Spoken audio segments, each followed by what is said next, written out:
So, bago tayong series ngayon, there is a reason. May purpose sa lahat ng bagay. Pag-usapan natin, tatlong topic lang naman, yung pain, anxiety, and frustrations. Okay? Today, we will talk about pain. The purpose of in your pain. There's purpose in your pain. Now, mga kapatid, sino dito ayaw ng pain? Taas kamay. Taas, ayaw nung nasasaktan. Taas, ano?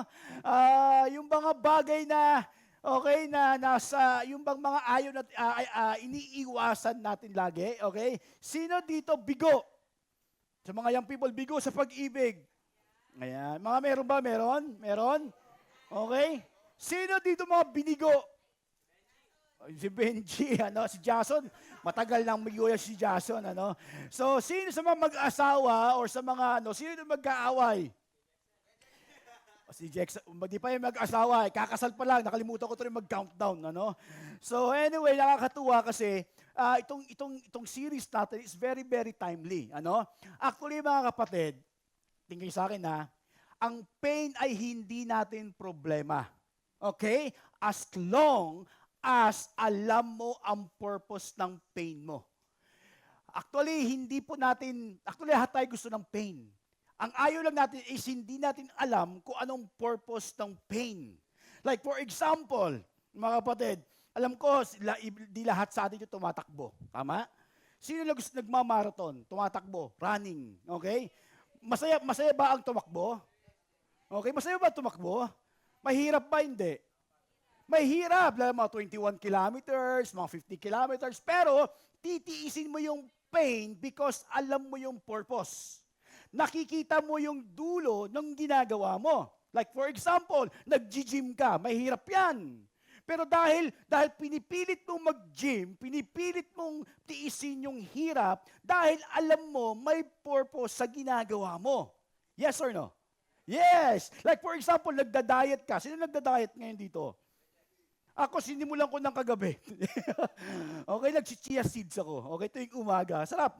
Anyway, kahit na merong temptations, kahit na merong tukso, kahit na merong pagkain dyan, okay, titiisin mo kasi nga yung pagda-diet mo, merong purpose. Now, mga kapatid, may mga bagay sa atin, sa buhay na nangyayari natin na ayaw natin kasi nga, di natin nakikita, Lord, ano ba ang purpose? Bakit ba meron nangyayari ito sa buhay ko ngayon? Lalo na kayo sa mga couples, sa City Light, di ko alam kung naasang season kayo ngayon, maybe pinagdadaanan ka, yan ang ayaw natin. Kasi nga hindi natin nakikita kung kailan matatapos. Tama? Or ano ang hangganan? Or ano ang purpose nito? Ano ang plano ni Lord? Hindi natin nakikita yan. That's why iniiwasan natin yung pain. Mga kapatid, tama ba? Nakukuha niyo ba ako? That's why ngayon, this morning, we will talk about there's purpose in your pain. If you read Luke chapter, 22 verse 31, sabi ni Jesus Christ kay Peter after the Lord's Supper, after nagkaroon ng nagtatanong yung mga disciples kung sino yung greatest pagdating sa langit, sabi ni Jesus Christ kay Peter, kay Simon, as Peter, okay? Simon, Simon, Satan has asked to sift all of you as wheat. Alam niyo po ba nung sinabi ni Jesus Christ kay Peter, sabi ni Peter, Lord, I am willing to die for you. Galing, Lord, even to the death, susundan kita. Yan ang pangako ni Peter. Pero this time, merong warning. That is why, number one natin, when faith is tested. Sabi doon again, can we read this together one more time in Luke chapter 22? Sabi doon, Simon, Simon, Satan has asked to sift all of you as wheat. What is sifting? Hulaan nyo, ano ba yung sifting? Ito ba yung nagbago ka ng schedule mo? Nagsisifting ka, okay? Ito ba yun? No. Okay, sa Tagalog, sifting represents, pressure. Next slide, sabi doon, represent shaking and separation. Alam mo yung sifting sa bigas? Hinihiwalay yung alin? Yung bigas, saan? Para doon? Ipa, ayan. Yung ipa sa wheat, sa palay. Parang brown rice. Nakakain na ba kayo ng brown rice? Para ba pag kumakain ka, parang palay kinakain mo? No, joke. Anyway, parang sinishake. Yan ang sinasabi ni Jesus Christ. Sinasabi niya, Peter, Pedro, Simon, si Satanas, si Atan, si Satanas, okay? Hindi pala si Kuya Atan nyo. Ano pala, happy anniversary. Nag-i-enjoy kayo doon, okay? Si Satanas, sabi niya, humihingi ng permission para i-shake kayo. Mahirap pa i-shaking. Susubukan kayo. Papayagan ko ba? Sabi ni Jesus Christ. Oo, papayagan ko. Kasi nga, this time, ito yung time, okay, makikay sa akin ha, ito yung time na kung saan i-crucify na si Jesus Christ. Ito yung time na kung saan aarestuhin na siya sa Garden of Gethsemane. Peter, sabi niya, Simon, isisift kayo ng demonyo, isishake kayo, at nandyan yung pressures, nandyan yung fear, at nandyan yung mga bagay na ayaw mong mangyari sa buhay mo. And then sabi din doon, if you read, ito yung a big idea, God, pakibasa, allows, testing, church, pakisabi nga, God allows testing, sabi mo sa katabi mo. Pero taas sabi yung word na but, what? In spite, okay? Sakali, ano yan? Basta ganyan, ano? What?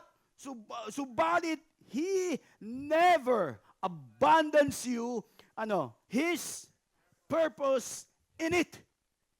At mga kapatid, now look at me, last week pinag-usapan natin yung book of Habakkuk, di ba? Ang buhay ng Kristiyano ay merong valleys. At minsan, pag ikaw ay nasa valleys, ang lagi mong sinasabi na, Lord, why?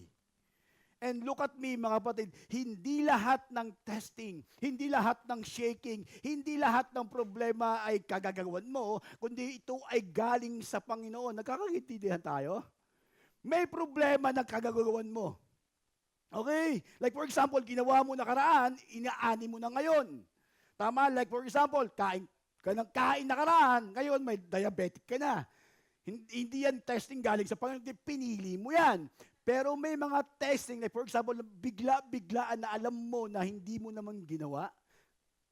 Merong shaking. Merong pagbabali sa'yo, merong tinatawag na breaking. Pero sabi ng Diyos, hindi kita iiwan na ganyan lang. May purpose sa lahat ng bagay. Pangalawa, sabi di doon, the reality of sifting. Ito yung katotohanan, mga kapatid. Hindi ko alam kung anong nasa season ka ngayon ng buhay mo, pero ito yung itong reality ng sifting. If you read in Luke chapter 22, verse 132, sabay-sabay, Simon, Satan has to sift all of you as wheat, but I have prayed for you. Now, church, listen to this. Can you please read this together? Sabay-sabay. 1, 2, 3, go. So yung starting sa but. But I have prayed for you, Simon, that your faith may not fail. That your faith may not fail. You know what Simon did or Peter did? Alam mo yung ginawa niya? Hulaan mo. So next time, sabi doon, Satan, sabi doon, intent to destroy your faith, okay? But God's permission to refine it. Ang intention ng kaaway, sirain ka. Ang intention ng kawaway, ng enemy na lang. Okay? Ang intention ng enemy, sirain yung pananampalataya naman. Tingay sa akin ha, look at me. Tingay sa akin, importante ito. Pag nasira ng kaaway yung faith mo, sigurado sira din yung relationship mo sa ibang tao. Tandaan mo yan. Pag nasira ng kaaway yung faith mo, sira din ang relationship mo sa asawa mo, sa anak mo. Church, listen to this. Pag nasira ng kaaway yung faith mo sa Panginoon, sira din yung trabaho mo, sira din yung araw mo, pati yung testimony mo, sira din. Yan ang purpose ng kaaway. Sabi ng John 10:10, the thief comes only, ano yung purpose niya? To steal, kill, and destroy. But ang purpose ng Diyos, pinapayagan yan sa buhay natin para yung faith natin is lalong pang alin? Lumakas, lalo pang tumibay, ano pa? Lahat ng mga sabihin nyo, ano pa mangyayari sa'yo? I-refine ng Panginoon yan. Pakikintabin yan, kumbaga. Okay? And then sabi doon, Jesus' intercession, but I have prayed for you. Ang galing. Now, church, look at me. Sinasabihan na ni Jesus kay si Peter ahead of time, Peter, humanda ka. Kumbaga sa in layman's term, humanda ka. Kasi merong shaking, merong mga pressures, merong mga problemang darating. Pero Peter, sabi niya, Pedro, hindi kita pabayaan, ipagpipray kita. Now, kapatid, na hanggang ngayon pinagpipray tayo ng Panginoon, naniniwala ba kayo? Na hanggang ngayon merong mga way out. Okay, ang problema, now, tingin sa akin, may mga warning na, may mga sinasabi na sa'yo, anong ginagawa natin? Kino-correct na tayo, anong ginagawa natin? Di ba ini-ignore? Yes or no? Hindi natin sinasabi pa, uy, halimbawa, mayroon nag-correct sa'yo, hindi ako ganyan, hindi ako magiging ganyan. Tama ba? Naku, ang dami ko nang sanabihan ng ganyan. At laging sagot, hindi mangyayari yan. Naku pa kapatid, sabi doon, ito yung key truth. The enemy may shake you. Lagi mo ito status mo. But, pakibasa, Jesus will sustain you. Kapatid, nung sinabi ni Jesus Christ kay Peter, Peter, brace yourself. Dahil magwawatak-watak kayo mag-ang disipulo ko. Magtatago kayo pag ako ang nawala. Pero brace yourself. Huwag kang matakot. Sabi, brace yourself, Peter. Siguradong darating yan. Di ba? Now, look at me. Anong promise ni Jesus Christ sa Bible? In this world, sabi niya, you will have troubles. Siguradong darating yan. Hindi ang buhay lagi ka nasa mountain top. Siguradong merong challenges. Siguradong merong refining. Siguradong merong shaking. Siguradong merong pagpe-pressure, pagpe-press, mga kapatid. Mga kaibigan, maybe ngayon, akala mo okay ka. And then pag dumating yung problema, baka pati ikaw mawawala. No? Nakuha nyo? Kapatid, sabi mo, huwag kang magpakampante. Huwag kang maging complacent. Okay ba yan? That's why, mga kapatid, now look at me again, napakahalaga ng discipleship, napakahalaga ng accountability. Because through accountability, doon mo makikita yung pagkilos ng Diyos doon sa accountability ninyo. Nakuha nyo? And most of the time, ang gusto natin is friendship, fellowship lang, saya lang, pero ayaw ng accountability. Yun ang nakakalungkot. Ito na yung sinasabi ni Jesus, maybe sa'yo, may pinaparting sa'yo ang Diyos, mag-ingat ka. Huwag kang magpakampante sa relationship ninyo.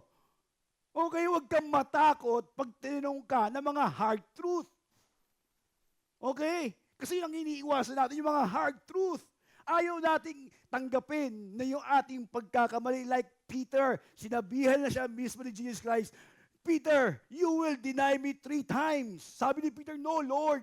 I am willing to die for you, Lord. Handa ka ito ipagtanggol. Kahit dun sa kamatayan, susundan kita. Biruin mo yan. Nakalimutan niya na si Jesus Christ ang nagsasabi sa kanya. Nakuha nyo? Gaano ba kalalim ang inyong faith ngayon? Yan ang reality, mga kapatid. Tingin nyo ako na matindi, okay? Tingin nyo matindi. Bilang isang pastor ninyo, bilang isang kuya ninyo, bilang isang kasing idara ninyo, okay? Tandaan mo, tingin sa akin, eye to eye. Pag hindi mo pinaghandaan yung faith mo, pag hindi mo inayos, nag-dig deeper ka, pag hindi ka nag-seek lagi sa Panginoon, sasabi ko, mabubuwal ka pag hindi ka nakakapit sa Panginoon. Kapatid, maybe ngayon masaya ka. Baka bukas hindi. Huwag mo sabihin na matagal ka ng Kristiyano. Kasi ang daming Kristiyanong matatagal na, nabubuwag. Doon nasusubukan. Especially sa mga marriage, sa mga couples, wag mong hayaan na maging normal o norm na yung pag-aaway ninyo. Huwag mong hayaan maging norm na yung pagsasagutan ninyo. Huwag mong hayaan maging norm ang pagiging busy ninyo. Huwag mong hayaan maging norm na kayong dalawa lang.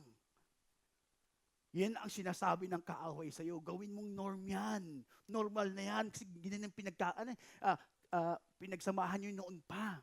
Okay na kayo dyan. Dapat ang goal ng isang Kristiyano, mag-grow. Yes? Yes.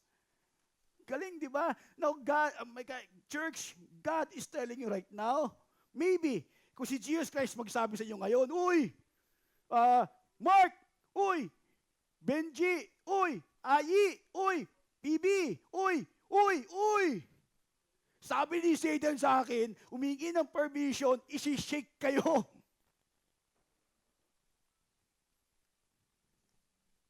Anong gagawin mo? Hindi, Lord, kasama naman kita eh. Oo nga, kasama mo siya, pero kasama mo ba talaga siya? Mga kapatid, marami sa atin dito, lalo matatagal ng Kristiyano, nako, kahit na lumaki ka pa sa church, kung hindi ka lumaki sa Panginoon, nako, kapatid, sayang lang. Nakuha nyo? Merong purpose ang pain. Merong kung bakit tayo nangyayari sa ganyan. Pangatlo, the pain of failure. Sometimes, now church, ito yung masakit. Pakibasa, sometimes God's preparation comes packaged as pain. Yes? Meron akong mug, nakalimutan ko nang dalhin ibaba. May nabili ako sa Raid Dawn na mugs, nag-sale siya, 50 pesos. Malaki siya. Pwede siya pang self-defense. Okay? Mabigat kasi. May kalagay doon yung autumn vibes. Kaya ba yung autumn? Yung pala yung autumn tsaka fall, iisa. Akala ko magkaiba yung fall tsaka autumn. Yung pala yung autumn na word is British English. Yung fall is American English. Okay? Ito yung 4 seasons. May autumn and then spring. Tama? Okay, merong winter. Ano pa? Merong summer, merong fall or autumn, and spring. Tinignan ko to, ang meaning ng autumn. Meron akong nakitang picture para lang magkakaintindihan tayo. This is autumn. Ganda, di ba? Yung colorful, ang ganda tingnan. Alam mo, dream ko minsan na, Lord, pa-experience mo nga sa akin maglakad sa autumn or sa fall season ng ibang bansa. Yung bang nahuhulog yung iba't ibang kulay. Di ba yung la la la la la la la. Di ba gaganong-ganong ka dun sa tag na ito, sa ilalim ng puno, yung gaganong-ganong ka sa Canada or saan man. Okay? Tandaan niyo yan, ha? Yan ang point. Pero minsan, sabi doon, autumn, alam niyo po ba, sabi doon, autumn whispers hope. Pakibasa? What is falling today is not the end of your story. It is simply making room for a new season to bloom. Church, during autumn season or fall season, lahat ng leaves or dahon ng isang puno babagsak at mawawala. When you say fall season, ito papasok yung tinatawag ng winter season. Lahat ng puno, akala mo patay. Grabe no, sisirain lahat. Para magiging dry season, kumbaga. Pero mga kapatid, maybe, now look at me. Look at me. Maybe na ikaw ay nasa valleys. Ito lagi pagkakantandaan mo. Yung valleys o autumn na lang. Pwede ba sasabihin yung autumn season? So you are now in the autumn season. Maybe lahat mawawala sa'yo. Tama? Lahat masisira sa'yo. Nandyan yung shaking, kumbaga. Nandyan yung fear, kumbaga. Nandyan yung tinatawag na doubts. Okay? Nandyan yung mga bagay na ayaw mong mangyari pero darating at darating sa'yo. Pag yan ay dumating, now church, listen to this, dapat ang mindset natin na, Lord, thank you. Kasi alam niyo bakit? Panginoon, alam ko may panibagong chapter ng buhay ko. Hindi ito katapusan ng buhay ko ngayon. Kung anong pinagdadaanan mo mga kapatid. Naku, even sa marriage, even sa families, merong dahilan. Alam nyo, tingin sa akin, meron sa kalagitnaan natin, hindi ko naman sinasabing na-survive na nila, na pagdaanan nila yung autumn season ng buhay nila. At pag nakita mo yung buhay nila ngayon, sasabihin mo, wow, nakaka-blessed. At minsan, mga kapatid, gusto natin dito agad sa top. Pero alam mo mga kapatid, makita sana natin yung pinagdaanan ng taong ito, paano siya nagkaroon ng joy sa buhay niya. Okay ba yun?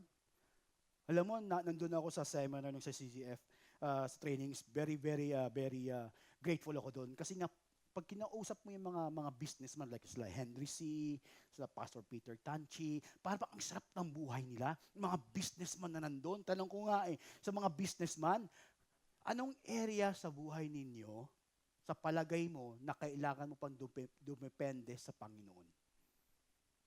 Kasi nga, sa mayayaman, kumpleto kahit mawala business nila, meron silang pera, tama? Lahat, meron. Anong area pa sa buhay mo na kailangan mo pa maging dependent sa Panginoon? Galing, di ba? Sabi niya, alam niyo, one time nakarinig ko yung testimony niya, hindi nakita yung pinagdaanan namin bago kami nandito. And most of the time, gusto natin ng shortcut, A to B. Pero mga kapatid, ikaw ay nasa autumn season, dapat ay sasabihin mo, Lord, wow, ang galing, hindi ka patapos sa akin. Sabi mo katabi mo, hindi pa tapos ang Diyos sa'yo. Then, tuningin mo sa question na to, gusto mo na bang magpahinga? Ha? Gusto mo na ba? Ganda ng verse na to, sabi sa Luke 22, verse 61. Now, church, listen to this. Ano mong ginawa ni Peter? Sabi doon, the Lord, after Peter denies Jesus Christ, sabi doon, the Lord turned and looked straight at Peter. Alam mo, tingin sa akin, balik mo na kayo sa akin yung camera. Okay? Meron taong nag-warning sa'yo. Yes or no? And then, yung nandun ka na situation na ikaw ay na-fall na, nagka-problema na, di ba ang hirap tumingin sa mata? Tama? Ang hirap tanggapin na nagkamali ka. Okay? Especially, now church, look at me. Pag binasa itong verse na to, gusto ko ilagay mo yung sarili mo kay Pedro o kay Peter, na sinabi mo noon at sinabihan ka ni Jesus na may warning na sa'yo na Peter, you will deny me 3 times. Ano sinabi mo? Hindi. With confident. Hindi yan mangyayari na hawak ko ang pit. Di ba? Hindi pwede. Di ba?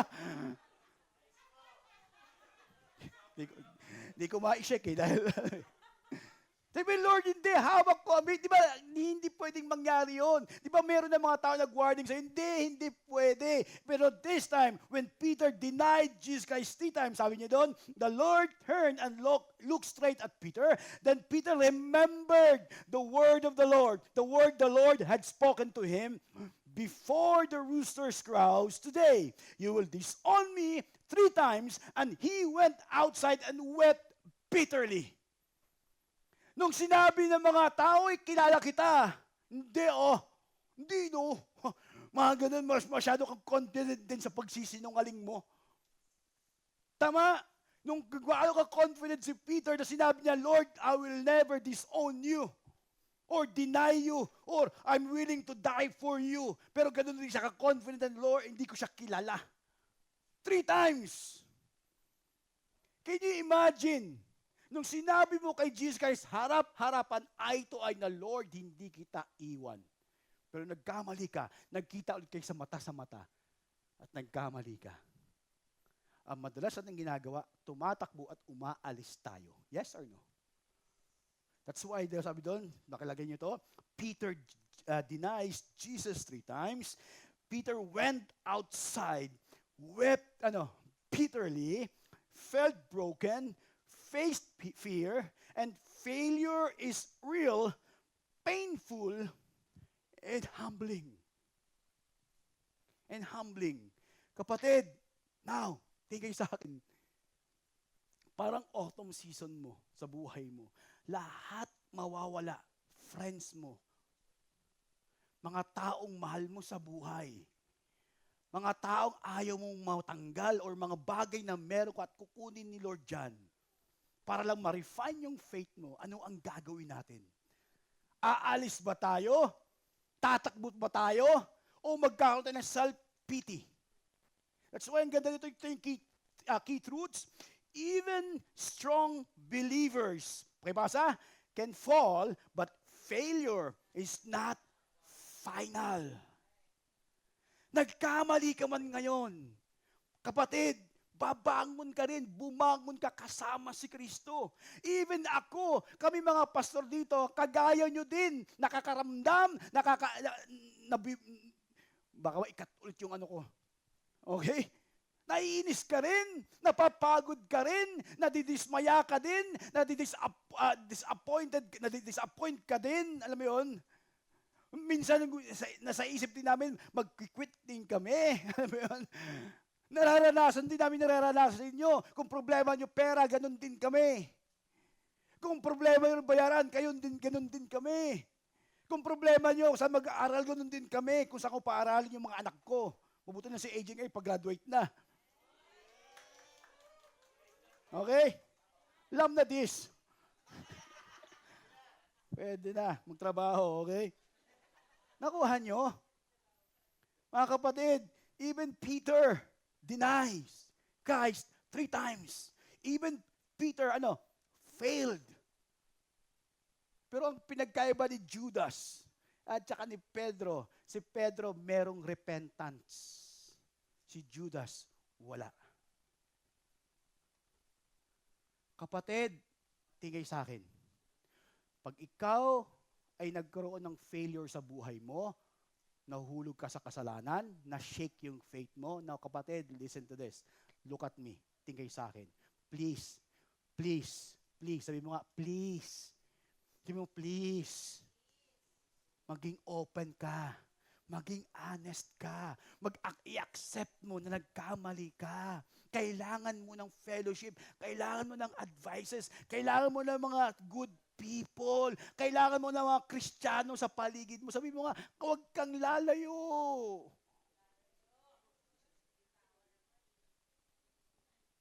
Okay ba yun?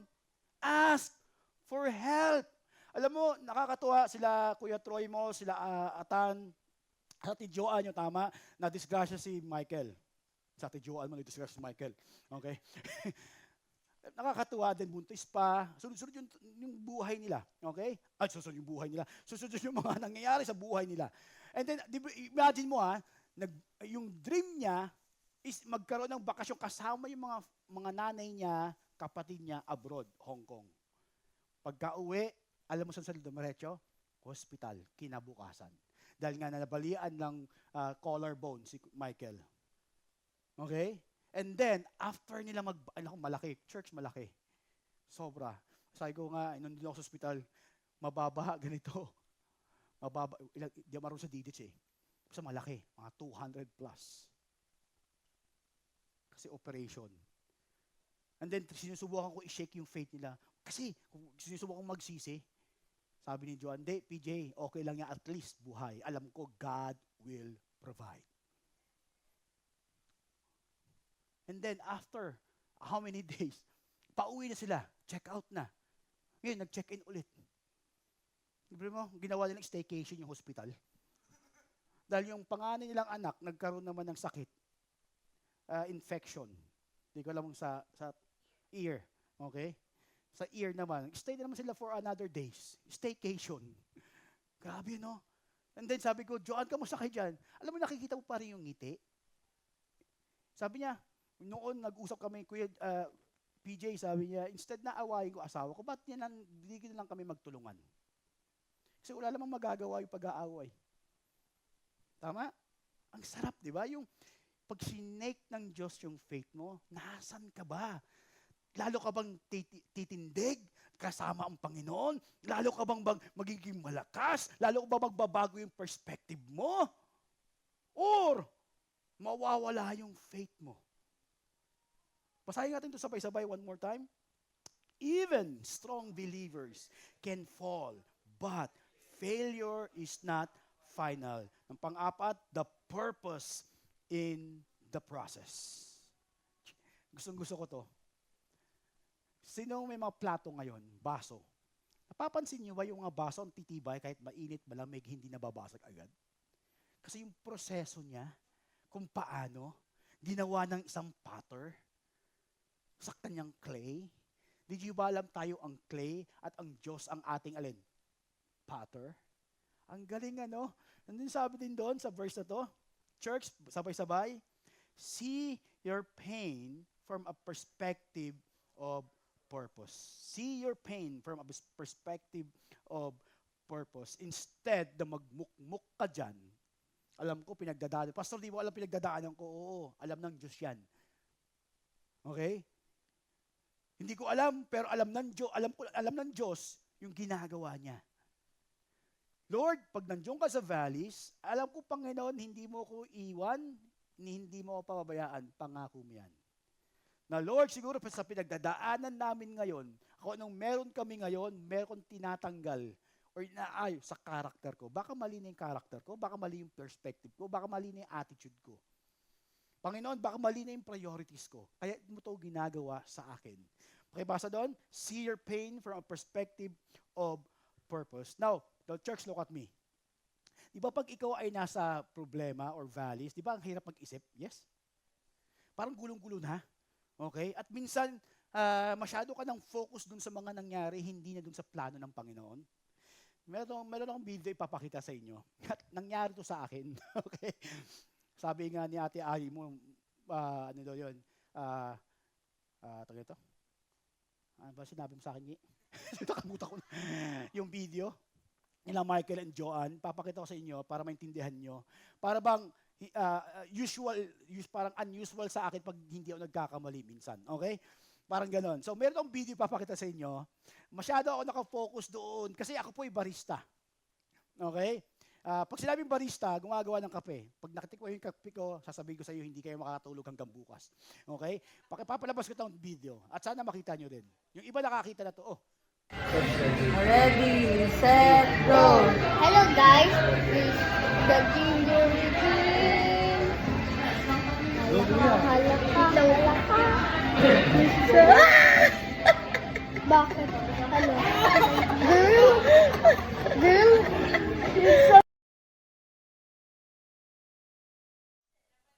Ba napansin nyo? Ako lang ata talaga hindi. 3 beses ko pinanood dyan eh. Tsaka ano meron? Pati si Michael, tumatawa daw yung mga anak niya pa sa inyo. Bakit ano nangyari? Okay? Anyway, nung una kong pinanood dyan, masyado ako nakafocus dun saan? Sa gatas. Sabi ko kasi nga, ba't parang ang daming gatas naman nito? Akala ko natawa si Joanne kasi nga sobra-sobra yung gatas doon sa Amerikano. Okay? Kape is Amerikano, pero bakit nilagay ng maraming gatas? Kung latte yon, okay, kung iced latte, dapat naka-shake na dun sa kape. But nung binasa ko sa pangatlong beses, hindi ko na napansin yung nakasulat sa kape na it's a baby boy. Alam nyo, ang hindi ko pa napansin, yung sinabi ni Misu. Hello, God, Timberleyville. Di ba yung parang, di ko naintindihan. Di ko, John, sinasabi ni Misu dito. Yung pala yun. Alam niyo ba nag-send ng picture si Joanne, di ba sa GC natin? Tinitingnan ko bakit ba alam nila yung gender. Okay? Tinitingnan ko yung ultrasound. Nagpapakahirap ako doon pala nandun sa video. Na unang sinend sa akin. Tumawa ako pero di ko naintindihan. Okay? Expected yun. Expected na sa akin yun. But anyway, church, listen to this. Di ba may sinasabi sa iyo ang Panginoon? Parang kay Me Too, okay? Parang hindi mo maintindihan kasi nga hindi mo na iniintindi yung mga sinasabi sa iyo. At hindi lang yun. Hindi lang siya nakontento, kundi may pinapakita na sa iyo. Ang problema, masyado na tayo naka-highlight sa mga nangyayari. At hindi na tayo nakafocus doon sa tunay na mensahe ng Panginoon. Like for example, nandito ka every Sunday. Nandito ka every Sunday ng same upuan, nakaupo ka dyan, pero walang nagbubunga sa'yo. Meron sinasabi sa'yo ang Diyos na, Uy! Mag-disciple, maging part ka naman, gumawa ka naman, hindi lang sa church, kundi sa bahay mo, sa trabaho mo, gumawa ka naman. May mga mensahe na sinasabi sa atin ng Panginoon na hindi natin, naintindihan. Kahit na anong sigaw namin sa inyo dito, may mensahe na para sa iyo. And then pag dumating yung problema, anong ginagawa mo? Sasabihin mo, bakit? May warning na nga. Sa ginagawa mo, sa nakikita sa'yo, okay? Yan yung problema. Alam mo naman ang gagawin, pero wala tayong ginagawa. Pag binasa mo itong Romans 8:28, pakibasa, 1, 2, 3, go. And we know that in all things, grabe nung pagsabay, 1, 2, 3, go. All things, sabi mo katabi mo, all things, God works for the good of those who love Him, who have been called according to His purpose. All things. Now, church, listen to this. Tingin sa akin. Kahit na ikaw ang gumawa ng kamalian mo, ang gagawin ng Diyos because mahal mo siya, because meron kang relationship sa Kanya, because kilala mo siya as your Lord and Savior, yung pagkakamali mo, gagawin niya para maging ministry mo someday. Nakuha niyo? Aayusin niya yan. Pag meron ka lang repentant heart. Magkaiba yung sorry. Hindi porket iyak ka ng iyak dyan sa kasalanan mo pero wala kang repentant heart. Church, magkaiba yun. Okay? And then sabi doon, God works for the good of those who love Him. Pakibasa, God never wastes pain. He works through it. Pakisabi mo nga, He works through it. And then sabi doon, what the enemy meant for destructions, God will use for directions. What was sent to break you, God will use to build you. Ito yung key truth. Your pain is not pointless in God's hand. Amen? Your pain is not pointless. Panglima, the product of trials. Now, church, dalawang bagay maging product sa'yo. Either tumigas ang puso mo or mag-grow ka patuloy sa Panginoon. When you experience pain, pag hindi mo talaga, kung wala ka talagang connection sa Panginoon, now church, tigil ka sa akin sa church na kagaya nito, at wala kang accountability partner, at wala kang tinatawag na grow group or fellowship, alam mo, pag dumating ka sa valleys, ang matitigas sa'yo, yung puso mo at yung faith mo mag-fade dahan-dahan. Pansinin mo. Now look at me. Dalawang klase ng tao. May kilala ba ito reality? May kilala ba kayong tao may pinagdaanan ng bata? Pero lumaking lalong tumigas ang ulo? Nandun pa rin yung hurt? Nandun pa rin yung pain? Yung mga mabibilis kumagalit? Mabibilis ang bibig? Konting kante, galit agad? Alam mo yun? Ano ba? Mga ganun, Meaning, hindi nag-grow. Sayang. Naku nyo, church, sa akin huwag nyo hayaan yung pain na yan, huwag mong sayangin yung pain na ibinigay sa iyo ng Panginoon during sa valley seasons. Merong isang tao na pinagdaanan lahat, sobrang sama, pero lumago ang kanyang pananampalataya. Nung nakilala niya, o nga pala Panginoon, dahil nandito ako, dahil pinagdaanan ko yon, dahil Panginoon, meron kang inihahanda sa akin. Amen? Alam ko bawat isa pag tinignan mo, ang daming pinagdadaanan yan. Pero magkakaiba ng grow. Pero church, listen to this. Be patient sa mga taong medyo mabagal ang kanyang progress paglago spiritually. Intindihin natin. Unawain natin. Welcome to my life. Kailangan mo talaga habaan ng pasensya. Nakuha nyo? Si Kuya Troy nga, kasama ko pa lang hanggang ngayon. Hinahabaan ko ng pasensya. Joke lang. The product. If you read James 1:2, first chapter 1, verse 2 to 4, can we read this together? Sabay-sabay, 1, 2, 3, go. Consider it pure joy.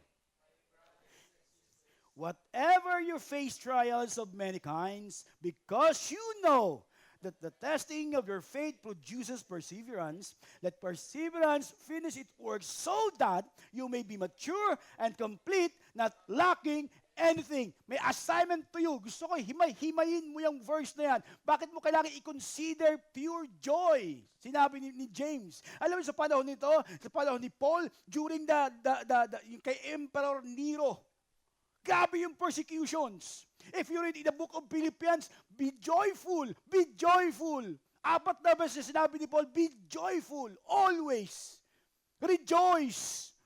Grabe sa pinagdaanan nila. Pangit ang government. Pinipersecute yung mga Kristiyano. Now, look at me ha. Alam nyo ba yung mga Kristiyano noon, sa panahon ni Emperor Nero, ginagawa silang poste during sa evening party niya sa garden?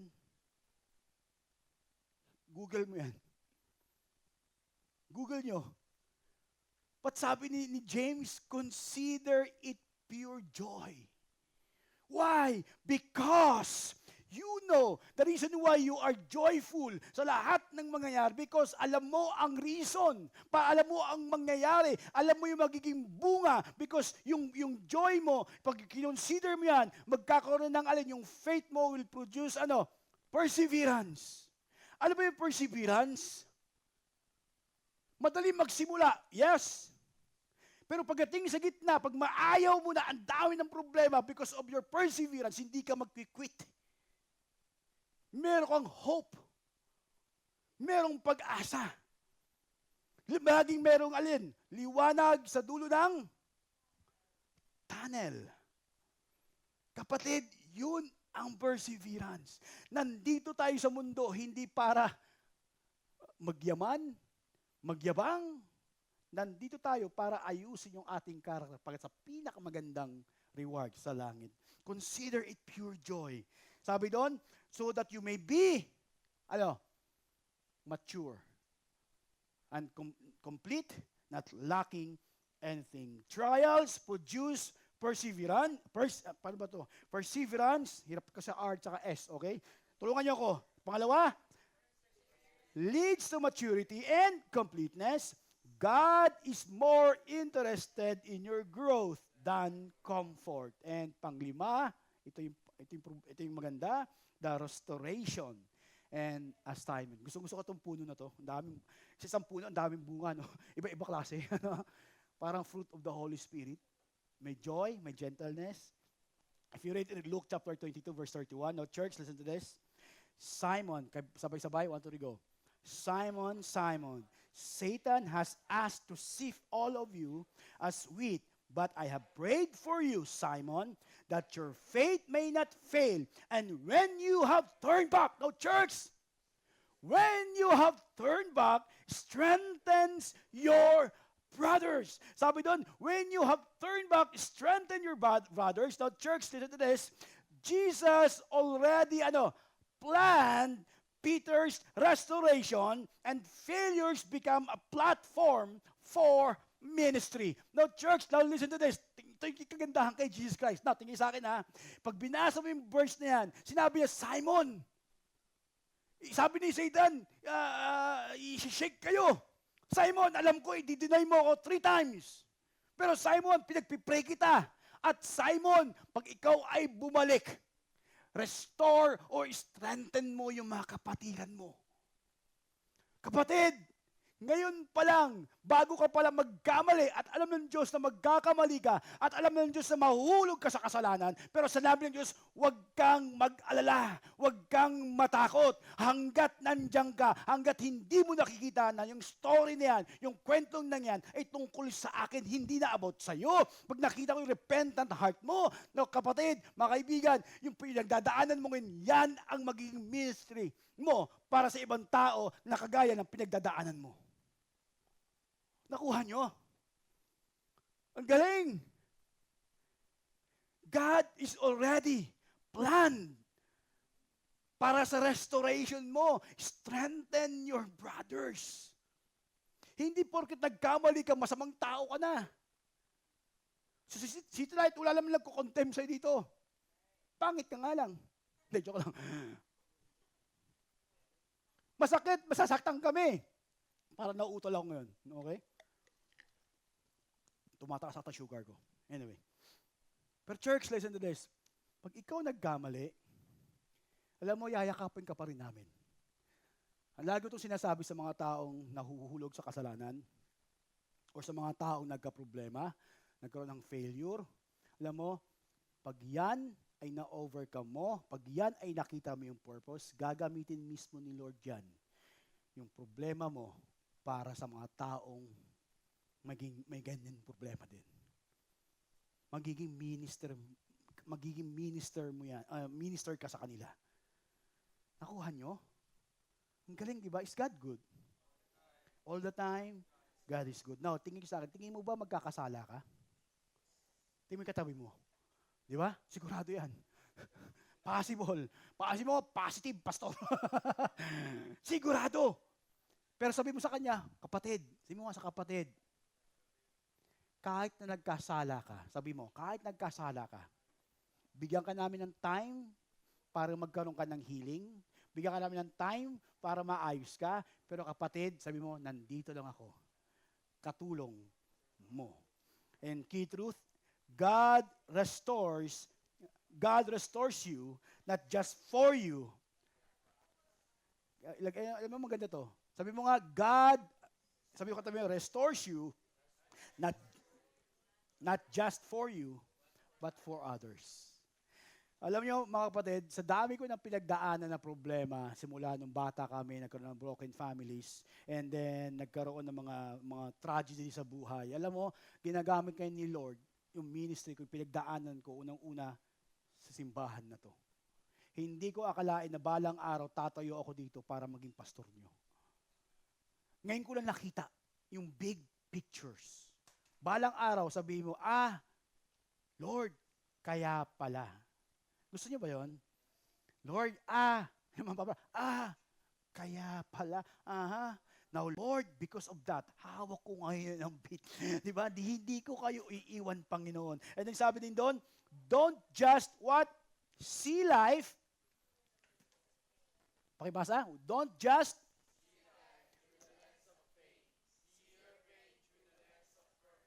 Amen? Meron akong kanta kanina, ilalabas ko lang, hindi ko kabisado. Gusto ko to. Ilalabas mo sa TV to, di ba? Can we read this together? Ito yung kanta kanina, lyrics. Sabi doon, sabay-sabay we'll see you break down every wall. We'll watch the giants fall. For fear cannot survive when we praise you. Amen? The God of breakthrough is on our side. Forever we lift him high. With all creation cry, God, we praise you. Oh, we praise you. For fear cannot survive when we praise you. Amen? Church, pag ikaw ay nasa valleys, pag ikaw ay nasa breaking point, pag ikaw ay nasa fall season or autumn season, all we have to do is to praise, worship our living God. Amen? Kasi pag ginawa mo yan, mga kapatid, walang puwang ang kaaway para paglaruan ang isipan mo, emotions mo, pati ang puso mo. Amen? Is God good? All the time, God is good. Let's pray. Father God, again, thank you so much.